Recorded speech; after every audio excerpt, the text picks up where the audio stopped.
dabcan ma aha markii u horeysay ee ay xukuumaddu la fadhiisato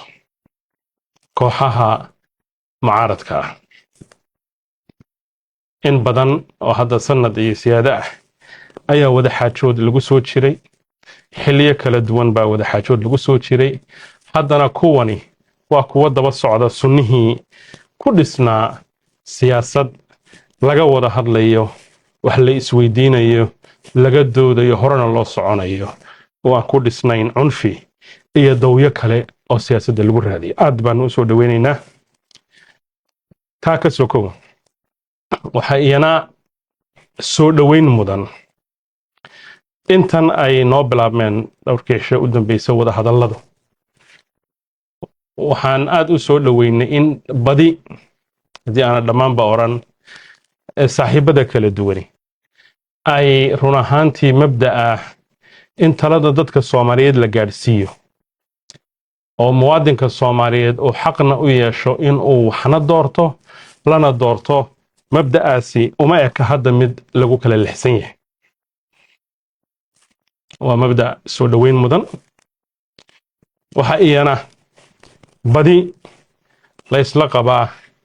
mabaadiida dimuqraadiga inay asaas u tahay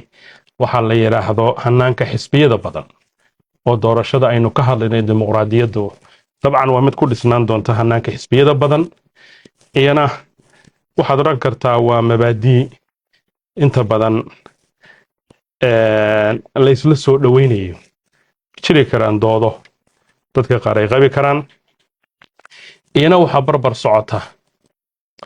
barbar socota iyana udub dhaxaad ah kale ah in la helo hanaan maamul oo doorashada lagu maamulayo oo lagu maareynayo oo dah furan oo run ahaantii raali laga wada yahay kaasina waa mabda' ay u taagan tahay dowladda federaalka Soomaaliya waxa iyana la isla meel dhigay oo run ahaantii aad moodaa in la wada ogol yahay doorashadaasi in ay fursad siiso dhammaan dadka Soomaaliyeed meel walba oo suurtagala oo doorashadu ay ka dhici karto meel walba oo ay doorashadu ka dhici karto duruufaha khaaska ah ee jirana ee kooban ee jiri karana iyana in la isla maareeyo dabcan wada xaajoodka iyo wada hadalkaas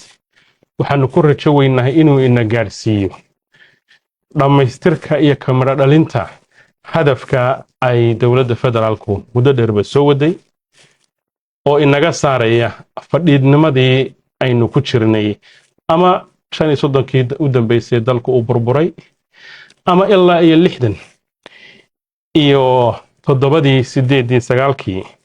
xilliyadii u dambeysay aynu aragno xukuumad Soomaaliyeed ama xildhibaano Soomaaliyeed oo si dimuqraadi ah loo soo doorto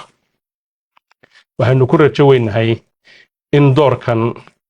aynu ku guuleysano hadafka asaasiga ee ah in la reform gareeyo ama isbedel lixaad lagu keeno hanaankii dalkan siyaasadiisu ay ahaan jirtay oo ahayd doorasho dadban oo dalka iyo dadkaba dib u dhigtay oo sidii aynu ugu dhiiranay inaynu dhaqaalaheena wax ka qabanno amnigeena qayb lixaad la ka qaadanno duruufaheena kale u maarayno oo u bedelno in aynu hanaanka ay laysu dooranayana aad u bedelno oo ka dhigno mid dimuqraadi ah oo suurtagelinaya mabda'a qof walba iyo codkiisa inuu dhibto dabcan hadafkaasi waa mid u baahan in la iska kaashado waa mid u baahan daneeyayaasha kala duwan oo dhammi inay fikirka raalli ka ahaadaan hore loo socdo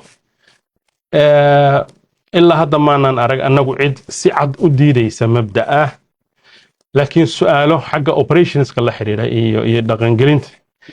ayaa la qabaa kuwaasna marka laga wada xaajoodo waa kuwa la xallin karo laakiin in siyaasadda Soomaaliya ay noqoto mid ku dhisan sharciyad mabaadiida asaasiga dimuqraadiga ah iyo horu socodnimo ayaa run ahaantii aad moodaa in aad loo soo wada dhaweynay annagu haddaanu nahay dowladda federaalka Soomaaliya iyo xukuumadda hadda joogta waxaanu mar walba ku khasbannahay oo waajibaadkaygu nafaraya oo dastuurku nafaraya in aanu talada ballaadhino la tashanno qaybaha kala duwan ee bulshada sida ururada haweenka culimada